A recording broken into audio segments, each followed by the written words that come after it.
Evan, ano itong bagong ebidensya laban kay dating Secretary Duque at kapwa-akusado?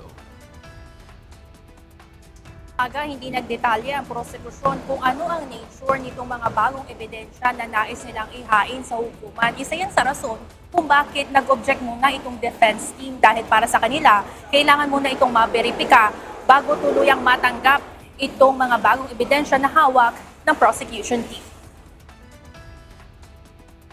Nililitis na sa Sandigan Bayan 1st Division ang kasong graft ni na dating Department of Health Secretary Francisco Duque III at dating Budget and Management Secretary Christopher Lau. Kaugnay ito ng maanumalyang paglilipat ng COVID-19 funds papunta sa procurement service ng DBM na nagkakahalaga ng 41.46 billion pesos. Kasama umano sa pinaglaanan ng pondong ito ay para ipambili ng medical supplies gaya ng COVID-19 test kits at face masks sa questionabling supplier na formerly Pharmaceutical Corp noong pandemic. Sa pagdinig kanina, tumestigo si Commission on Audit Records Officer Eljun Humamil. Hawak ng kanilang opisina ang mga audit sa COA, kabilang ang naging pagsusuri ng Special Audit Team patungkol sa nililitis na 41 billion transfer.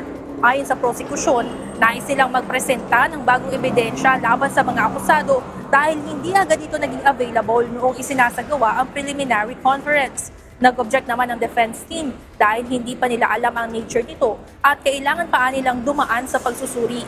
Batay sa naging desisyon ng maestrado o ng mga maestrado, pansamantalang tinanggap ang mga bagong ebidensya, ngunit kailangan pa itong maberipika o patunayan bago ito lubusang kilalanin ng hukuman.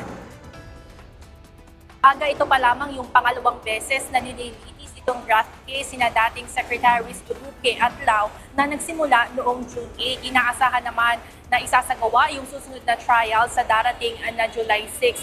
Pahabol na lang din agad na sina Duque at Lau ang mga akusado ay nakapagpiyansa na dito sa kanilang kasong graft sa Sandigan Bayan. Yan muna ang update mula rito. Balik sa inyo dyan, Aga. Maraming salamat, Ivan Alvarez.